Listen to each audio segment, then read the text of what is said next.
My name is Wycliffe Nyasani. Yeah, and I'm married. So the one you have been seeing is my wife, and her name is Estanyarinda Ratemu. Yeah, so uh, the purpose of this video is to share our experience in the mission work, and there's a lot that we can share in this regard. It has been a very interesting year for us. Uh, how this work began and how we found ourselves in this work. It's quite an interesting journey. I think that's where maybe we'll begin our story from. So this is time for testimony and stories. Storytelling. Yeah, storytelling. Um, so in the beginning of this year, no, actually this has Mid March, almost mid yeah March, almost mid March. yeah Because I remember we left home. We started moving things on 8th of March. mhm. Yes, it was 8th of March. I can't forget that. Yeah. But before 8th of March, there's a background of all this. So for some of our friends, I think they know it. We are country leavers, and we moved to the country for life. We can say like our purpose is to be in the countryside, and we moved to the countryside. Actually, we began our marriage in the country. We cannot say we moved to the country. We began life in the country as a family, and our son was born in the country. It has been and it has been always a very blessed experience. But then this called climate change, it's manipulation, whichever it is, whether it is the reflection of our sin, um, resulted to, I think, 2 years or to 3 years now. About rain. This is the third year without rain. So we we were stranded and perplexed. What should we do? Last year, we hoped that the end of the year we were to get some rains, but they were not quite good even to plant. So at the beginning of the year, we were expecting rains. The rains usually the first season, that is the early rain. Here is on that what supposed to be around May, April.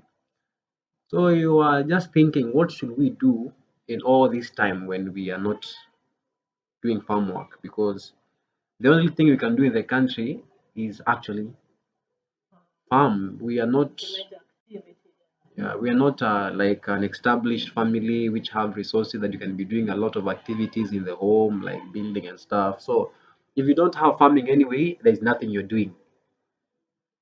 So that's where our thoughts were like, so what next? We can't spend the entire time from January to May waiting for rain. So what we saw fit for us to do is to move out of home and spend our time in the mission. That's how we began mission work. Okay, we have been doing missions before, but not really as the one we have done this year. So we left home March 8th, and how has been the experience? We are not working, not because we don't have certificates to work, but because we saw it fit that let's just give ourselves to the work of God, and let's try if we can establish a country home.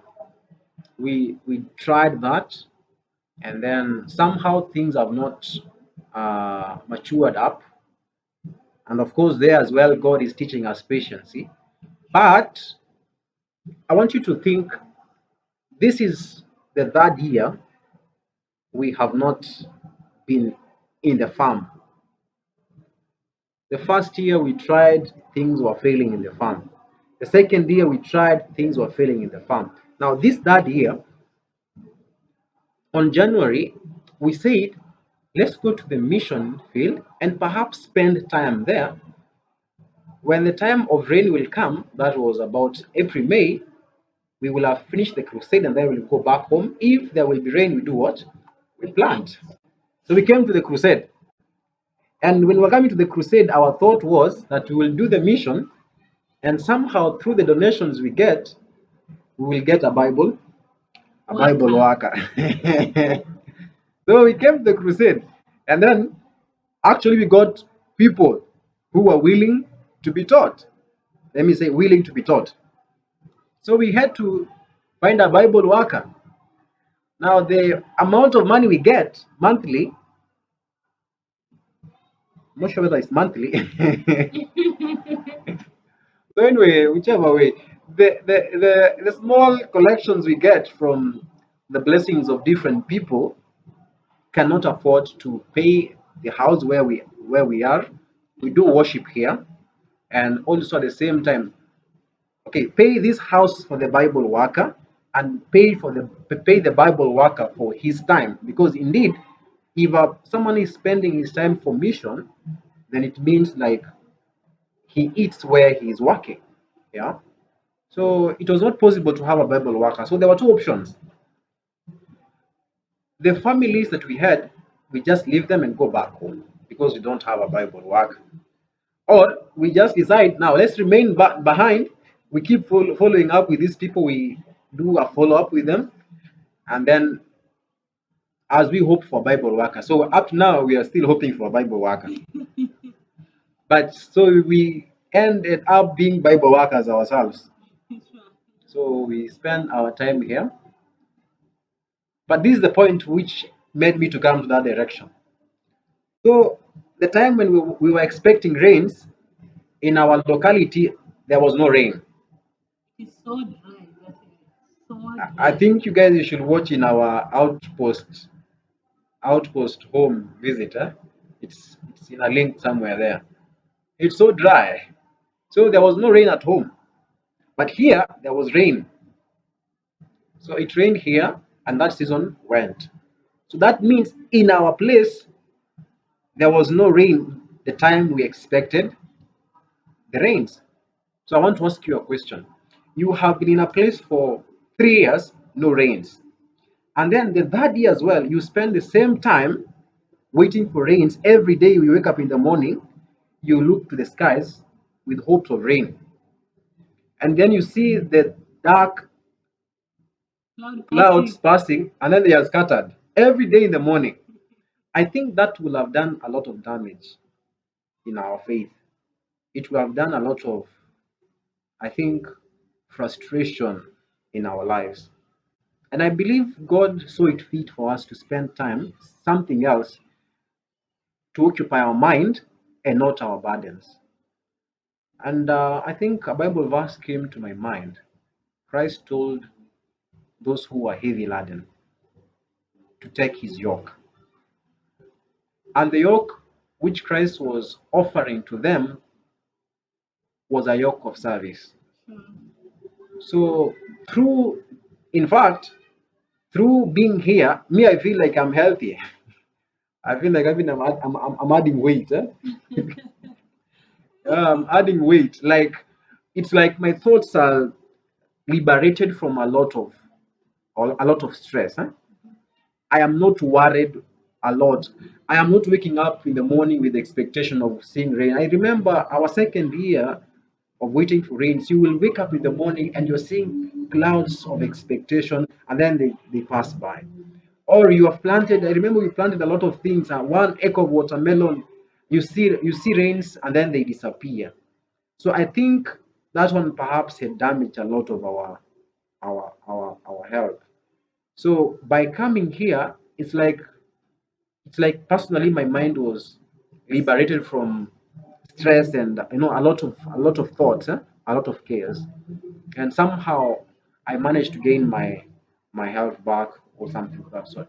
But the point I'm making in all that is that when you spend time in the service of God, it may be therapeutic as well. It It may is be therapeutic. it may be a healing process for you from many things. In fact, that's why Christ was wise to say, "Take my yoke and learn of me." When you take the yoke of service and forget yourself and give yourself to the service of others.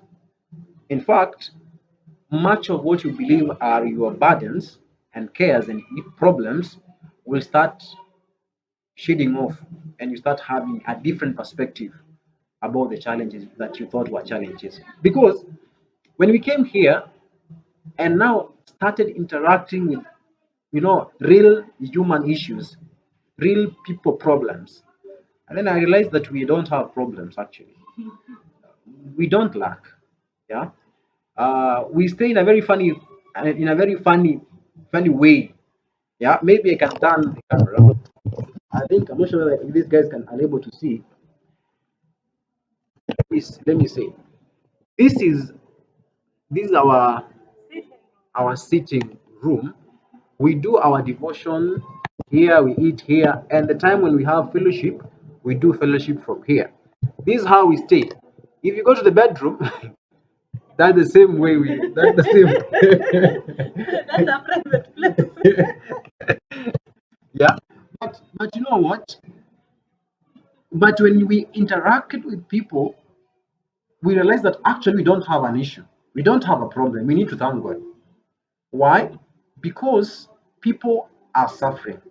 In fact, there was time that my heart was pleading for the suffering of the people here.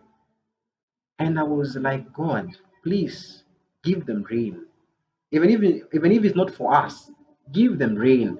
At least the small food they will plant and grow, some of their great issues will have subsided. At least they have, even if it's one type of a meal every day. Yeah. So I think uh, when you step out of your comfort zone and your problems, you start seeing life in a different perspective. That's one thing I have learned, and we have not lacked. We have not lacked. God has been faithful. God has provided. I'm not sure if there's something I've forgotten.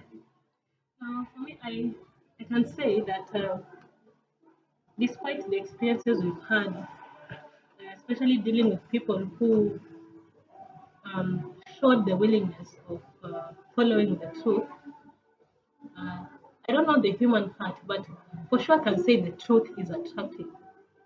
Uh, The foolish virgins were not hypocrites. sure. We are told there were people who loved the truth.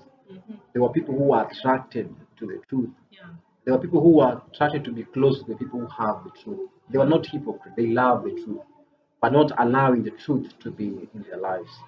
Uh, we we thank God for it, for the personal experiences we have had, but also for the people themselves, despite the results that we have seen for the 6 months and the seventh month. Um, it's our prayer that the match they have had may it work in their lives, because you may never know which uh,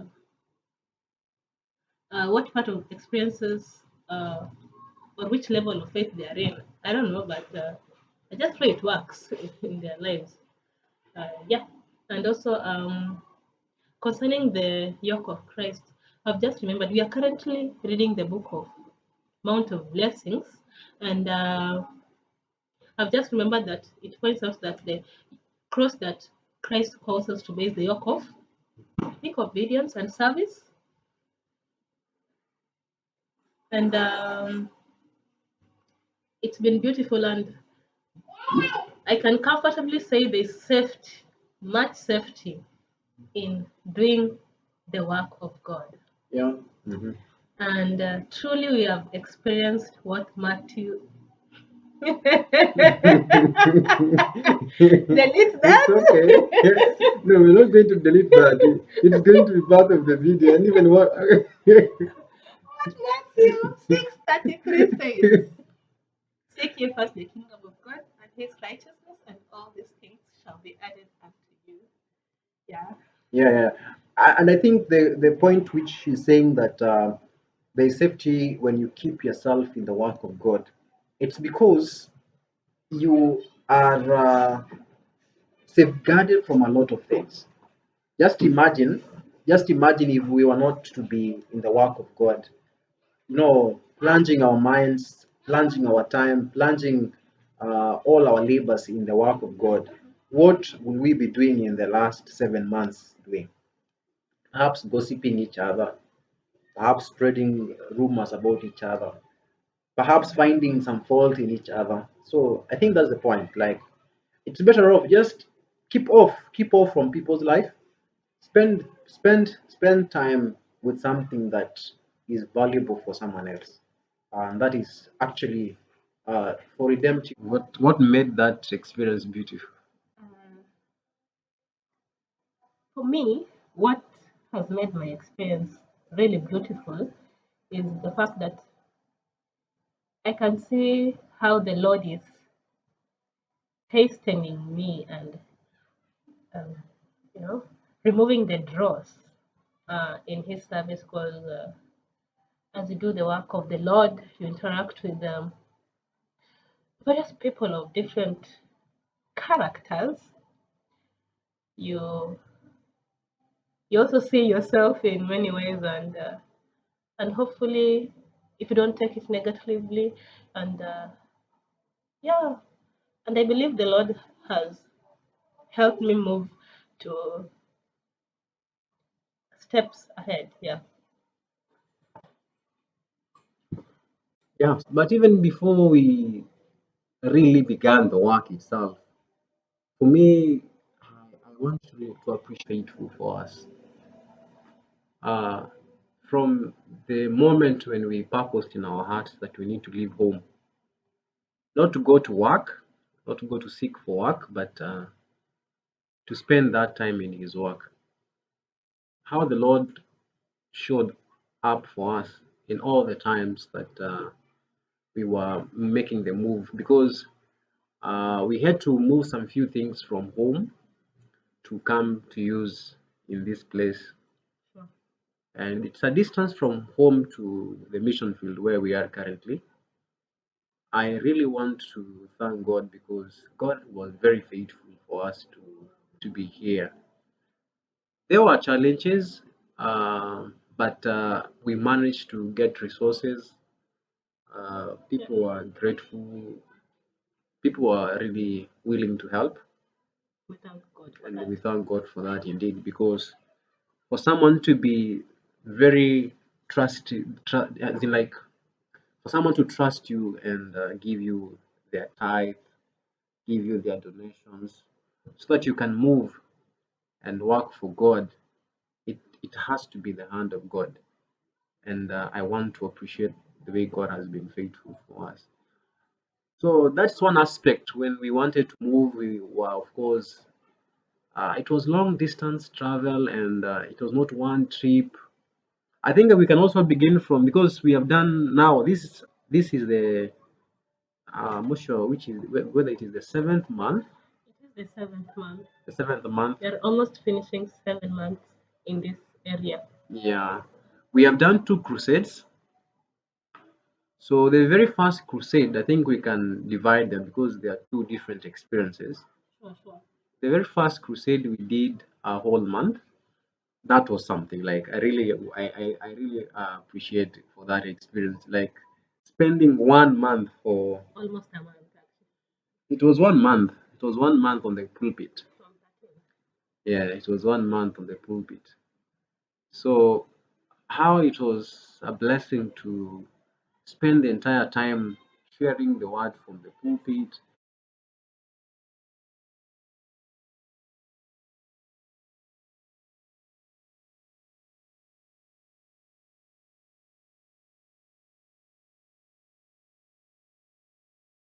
But also the interesting aspect is how God also showed up for us in that time. He sent for us friends from Nairobi to come and help us,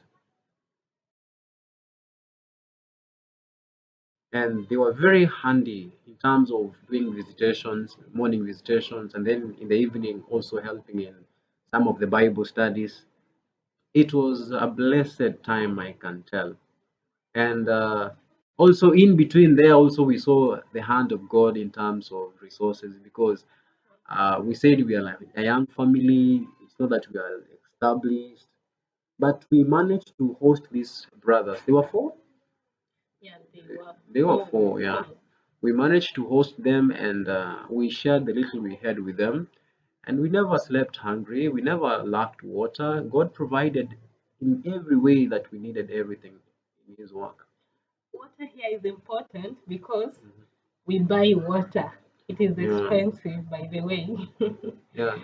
So one thing that I have learned in all the experiences is that if you have purpose to do the work of God in every way, God will always be there to meet the needs of His work.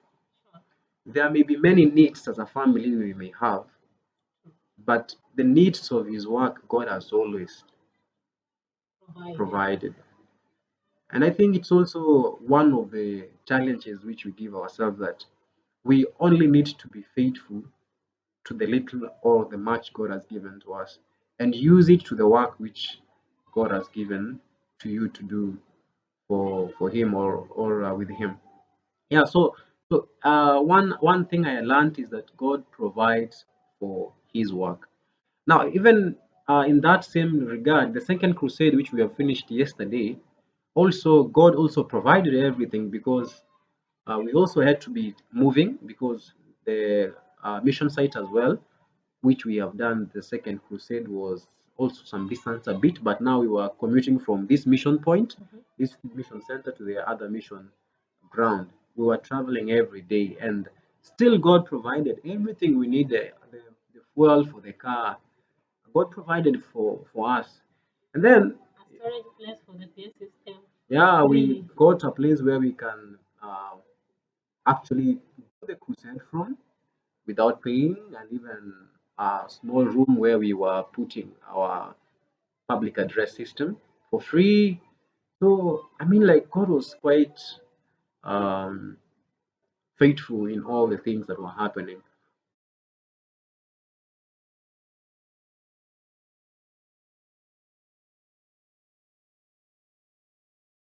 Kumi na ngapi? 11. 11, soma pale. Maana neema ya Mungu inaokoayo wanadamu wote imefunuliwa. Maana neema ya Mungu inaowaokoa wanadamu wote imefunuliwa, Nayo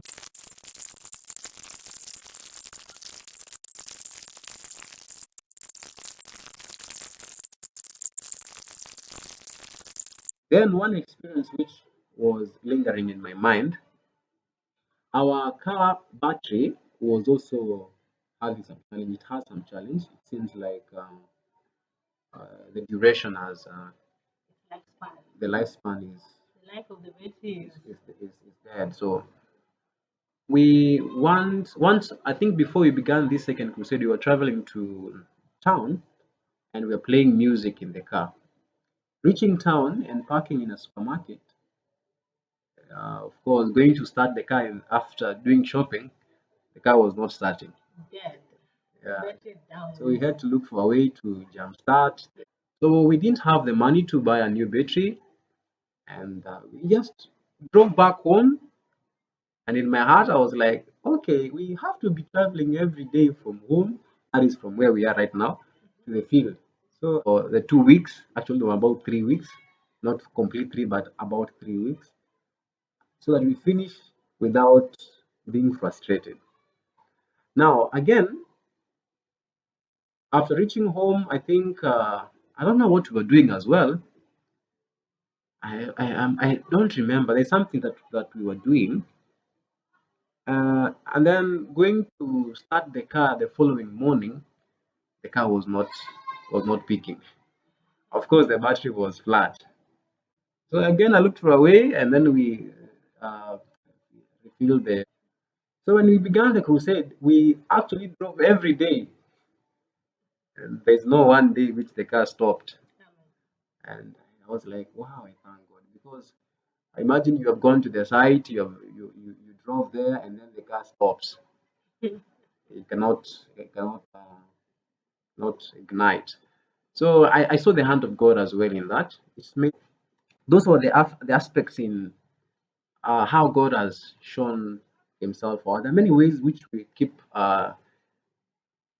presenting as we continue.